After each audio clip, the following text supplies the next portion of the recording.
Bonjour, bienvenue sur ma chaîne Le Tarot Raconte. Je suis ravie de vous retrouver pour vous faire une vidéo sur le pouvoir des fleurs et les encens pour favoriser l'amour. Les plantes ont des propriétés magiques. Lorsqu'on les utilise à bon escient, elles peuvent émettre une énergie favorisant le rapprochement des cœurs ou tout simplement émettre une énergie attractive qui favorise la séduction, qui favorise la passion. Même si on parle de poudre d'amour, c'est juste une combinaison de différents ingrédients que l'on va mettre ensemble et qui vont créer une synergie entre eux. En aucun cas, on va pouvoir parler de manipulation ou de soumission d'un être par rapport à quiconque. Ça, c'est bien évident. Donc, les petits rituels de magie, l'utilisation des plantes, de l'encens, c'est plutôt des boosters qui sont très valables. Les rituels sont faits, ils ont un objectif.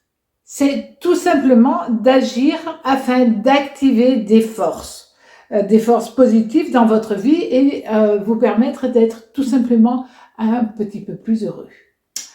Alors, les plantes, les fleurs, les pierres, les bougies de différentes couleurs vont être là pour justement réussir à faire quelque chose de très positif. Donc, ce qu'il faut se rendre compte, qu'avant de faire un petit rituel d'amour, il faut savoir réellement ce que l'on veut. C'est-à-dire, est-ce que j'ai juste envie de telle ou telle personne, ou bien alors, et je veux l'attirer dans mon existence pour un temps, mais pas plus, ou alors est-ce vraiment une histoire d'amour avec de vrais sentiments beaucoup plus intenses? Ça, déjà, il va falloir savoir si vous voulez faire plutôt un rituel de séduction ou alors un rituel d'amour. Première chose. Deuxièmement, il faut quand même savoir que le meilleur moment pour le faire, c'est le vendredi. Parce que le vendredi, évidemment, c'est Vénus. Vénus, déesse de l'amour. Donc, autant mettre un petit peu plus de chance dans votre vie en plus. Et donc, il y a ça. Et la troisième chose, c'est votre implication émotionnelle, bien évidemment. Si vous ne croyez pas dans vos sentiments, alors cela ne fonctionnera pas. Plus vous croirez dans les sentiments profonds que vous avez en vous, plus vous irez rechercher tout cela. Évidemment, plus ce type de rituel peut fonctionner. Et donc, le résultat sera en rapport avec votre implication, bien entendu. Alors, les propriétés des différentes fleurs, certaines vont être plutôt faites pour attirer l'amour, d'autres qui sont faites pour favoriser une relation sentimentale, et d'autres sont plutôt liées à la passion. Ça dépend. Voilà. Puis il y en a qui sont faites pour plusieurs choses, bien évidemment. Il faut savoir que certaines plantes sont aussi des catalyseurs. Elles augmentent le pouvoir des autres plantes, elles interagissent avec elles. Alors, une des fleurs les plus simples de nos campagnes, c'est le bleuet. Le bleuet est un catalyseur incroyable. Il donne des résultats importants. Un autre, c'est la verveine. Alors, depuis la nuit des temps, on a toujours utilisé et le bleuet et la verveine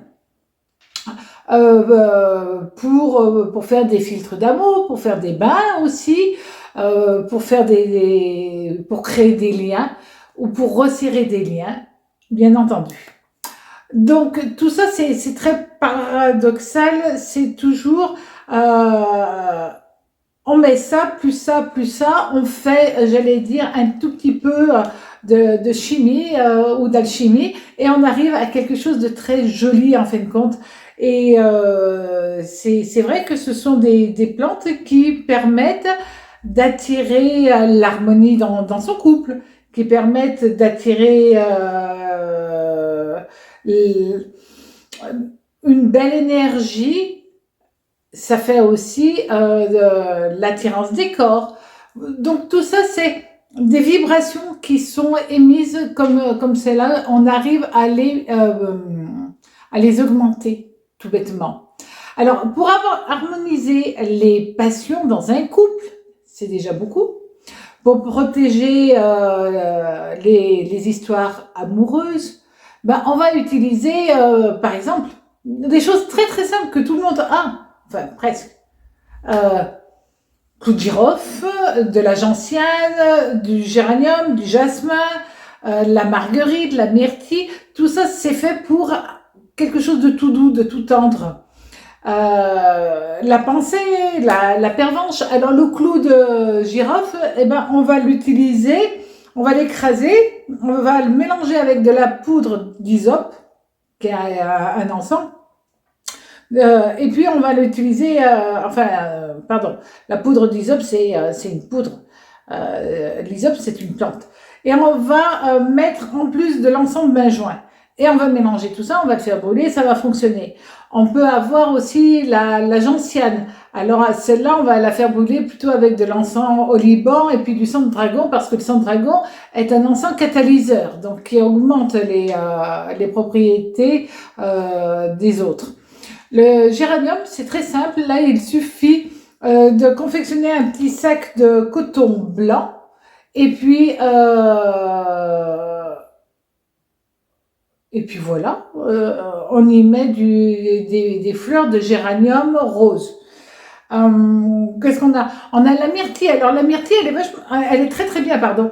Elle est très bien puisque elle permet de faire revenir quelqu'un que l'on aime. C'est vraiment fait pour le retour de l'être aimé. Et puis on va la combiner par exemple avec de l'angélique. Donc vous voyez, à ce moment-là, on rentre dans des mécanismes.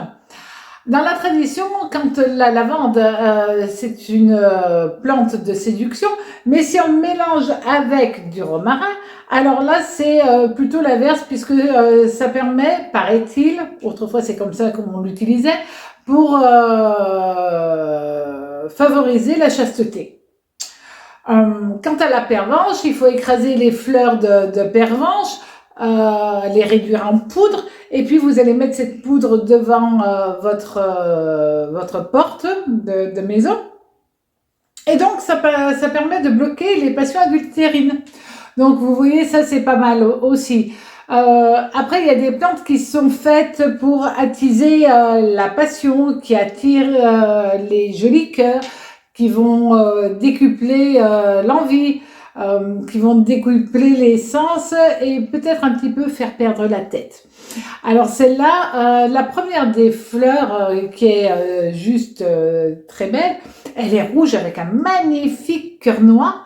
Et cette fleur, certains vont dire bêtement que c'est lié à la symbolique des couleurs du diable. Mais non, c'est tout simplement une très jolie fleur que l'on croit fragile et qui est à l'inverse très forte et qui se nomme le coquelicot. Après, vous avez la verveine, le basilic, la lavande, qui par leur parfum permettent, entre guillemets, l'envoûtement. Certaines plantes qui sont venues d'ailleurs, de contrées lointaines, telles que le gingembre, bon maintenant on en a de partout, mais autrefois non. Donc le gingembre, les graines de poivre, bien entendu, là ça amène le côté piquant, passionnel. Et puis vous avez la racine d'orchidée qui fonctionne très très bien, ou alors la vanille. La vanille qui décuple la passion. Alors, le coquelicot, on utilise les graines et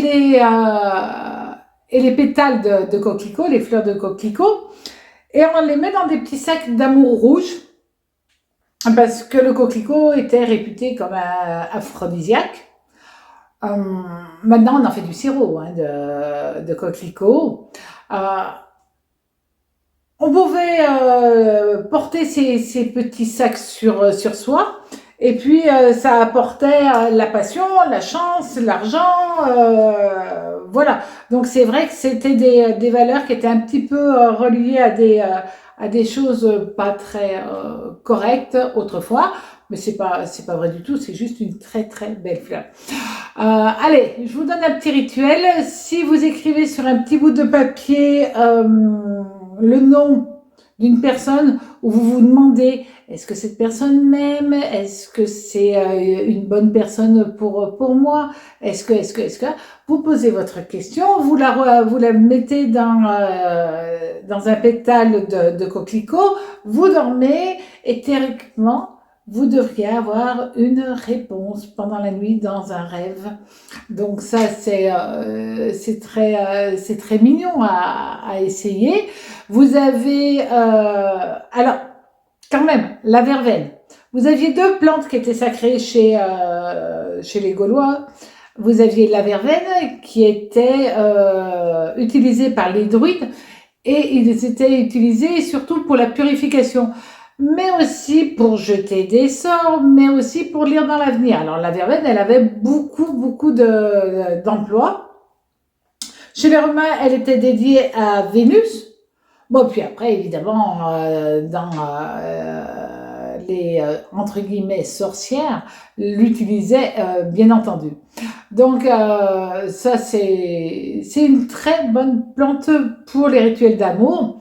Alors, je vous donne un petit rituel, mais il va falloir quand même que vous soyez hyper prévoyante. Parce que longtemps avant, peut-être même prenez un jour de congé carrément, hein, d'accord, il va falloir marquer à l'encre rouge sur votre agenda le jour. Et puis surtout, n'oubliez pas d'inviter la personne de vos rêves. Parce que vous devez vous induire les mains de sucre de frais de cette plante de verveine. Vous vous en frottez les mains et il va falloir que vous touchiez la personne que vous avez, auquel vous avez des sentiments. Et il paraît qu'à ce moment-là, cette personne va tomber sous votre charme. Une autre petite recette, faites-vous un collier avec des fleurs de verveine et là, il paraît que vous allez devenir un amant ou une amante exceptionnelle. Voilà. Donc ça, c'est pour la verveine. Le basilic, là aussi, les gens se frottaient avec du basilic parce que ça apportait des passions, des relations passionnelles ou passionnées, ou peut-être les deux. Autrefois, le basilic, on le faisait brûler. On s'en servait dans des rituels d'amour, mais il le fallait toujours frais. Il le faut d'ailleurs toujours frais. On va utiliser des tiges de basilic pour mettre dans des sacs d'amour. Et on le faisait brûler. Et puis les fumées de basilic, paraît-il, permettaient d'attirer les gens.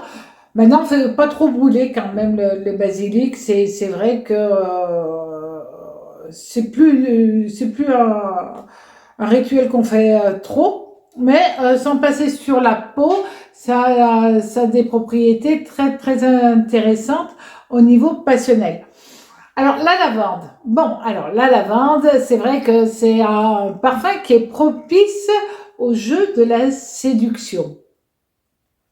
On mettait des fleurs dans des sachets pour l'amour, et on fait encore, bien entendu. On confectionnait des petits sachets de lavande en pensant très fortement à faire le vœu de ses désirs. Ça marche exceptionnellement bien. En plus, dans le sachet, vous mettez le nom de la personne que vous aimez. C'est très intéressant. Autrefois, les hommes mettaient de la lavande sur leur lettre d'amour et quand la personne recevait cette lettre, la lisait, ben, elle se mettait dans tous ses états parce que l'odeur de la lavande fonctionnait. Donc ça, c'est vraiment côté passionnel. Et puis, on a des plantes qui sont faites, elles, parce qu'elles sont utilisées depuis toujours. Elles sont faites parce qu'elles créent un champ énergétique d'amour. Là, on ne parle plus juste de douceur, d'attirance. Là, on va vraiment parler d'amour. Donc, là, c'est vraiment le côté beauté de l'amour, des doux sentiments, des choses comme ça. Ça, c'est vraiment le côté profond où on renforce les liens déjà existants. Tout cela est une combinaison vibratoire. Et c'est vrai que la plus symbolique, la plus emblématique de toutes ces fleurs est la rose. La rose de couleur rose, évidemment. Il y a aussi la lavande, la myrtille, le gui, la marguerite. Alors la marguerite, on en a déjà parlé. Donc c'est vrai que je vous disais qu'il y avait des fleurs qui avaient plusieurs atouts dans leur manche. La marguerite et la myrtille, ça permet aussi le retour de l'être aimé. Ça, c'est pas mal parce que elles ont cette vibration qui permet les retrouvailles. On s'en sert aussi pour des gens qui peuvent être au loin. Et dans ce cas-là, pour que les deux pensent l'un à l'autre. C'est joli. Alors, par exemple, la marguerite. Alors, la marguerite, on peut l'associer au bleuet. Et là, c'est pas mal parce que le bleuet va renforcer cette action. Ça donne de très bonnes énergies avec des sentiments profonds. Vous ramassez une racine de marguerite lorsque la lune est descendante. Ça, c'est très important. Vous allez allumer de l'encens, vous allez allumer une bougie et vous allez sur la bougie donc graver le nom comme je vous l'ai expliqué précédemment. Et à ce moment-là, vous allez passer la racine dans la fumée de l'encens et vous allez garder cette racine lorsque vous avez fait votre demande au destin. Vous allez laisser cette racine sous votre oreiller au moins une bonne semaine, ou le mieux c'est 28 jours. Donc vous faites comme vous pouvez aussi. Le gui, alors le gui évidemment c'est une plante sacrée des druides, c'est une plante magique. En plus, elle chasse les mauvaises énergies, elle chasse les mauvais esprits, elle purifie les âmes. Elle a tellement de propriétés, cette plante, elle est incroyable. Et c'est vrai que la poudre protège la maison aussi. Si vous en mettez dans la chambre, eh ben ça va protéger l'amour, ou alors ça peut l'attirer aussi. Hein. Là, c'est une autre chose.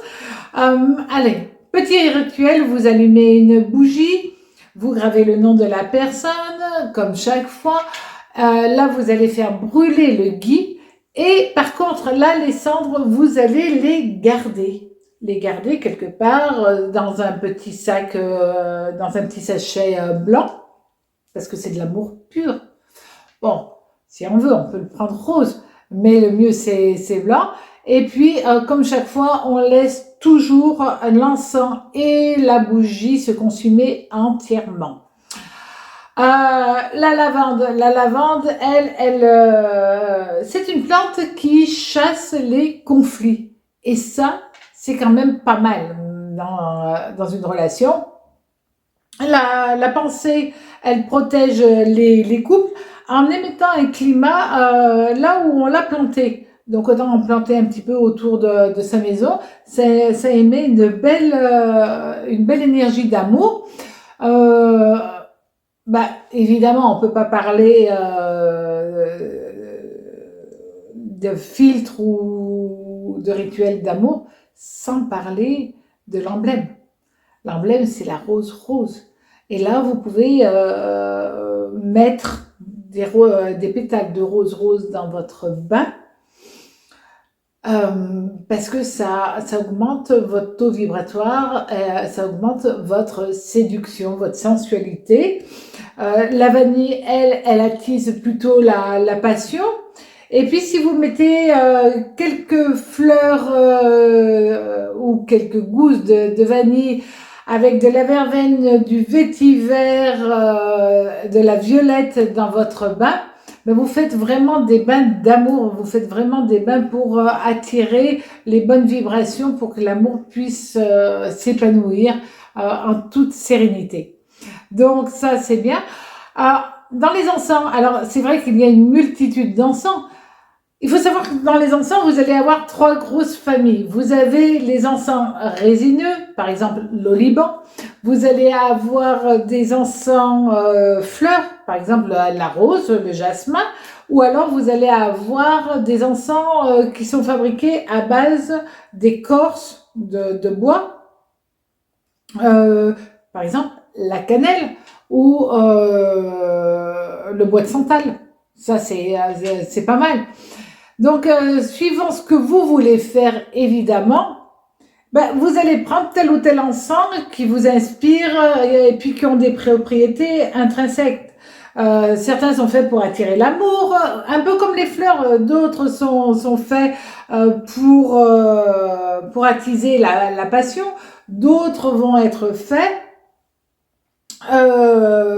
pour la séduction, par exemple la cannelle. La cannelle est très très bien pour la séduction, évidemment. Donc c'est bien. Par exemple, un encens rose miel, lui, il est vraiment fait pour calmer les tensions dans le couple. Le miel d'acacia, mais c'est vrai que l'acacia, le miel d'acacia, l'encens d'acacia, il sent un petit peu comme le miel. Donc vous voyez, il y a un côté sucré, il y a un côté doux qui se fait. Vous en avez d'autres qui sont faits pour le retour de l'être aimé, par exemple le cyprès. Le cyprès fonctionne très bien pour les rituels, pour les retours d'affection. Et puis, vous avez des encens qui vont être faits pour créer un climat de sensualité, comme la violette. L'ambre, lui, va favoriser la sensualité, la virilité. Le bois de santal, il est aphrodisiaque. Donc, vous voyez, il y a une multitude, et il ne faut pas se tromper quand on va utiliser tel ou tel encens. Il doit être en correspondance évidemment avec le rituel que vous avez envie de faire. Donc c'est vrai que les encens, on peut les utiliser seuls ou alors en rituel, bien entendu. Ça c'est à vous de voir, de savoir ce que vous voulez faire. Vous pouvez utiliser encens seul, les combiner avec éventuellement des pierres et les combiner avec des plantes pour vous faire votre rituel à vous. Vous pouvez mettre des bougies, bien entendu. Suivant, je vous dis ce que vraiment vous avez envie de faire. Bon, alors, maintenant, à vos cornues et à vos alambics. Non, là je plaisante quand même. En tout cas, très bonne réalisation. Tenez-moi au courant de vos expériences. C'est toujours très agréable de partager ce genre de choses. Et à très bientôt sur ma chaîne Le Tarot Raconte. Au revoir.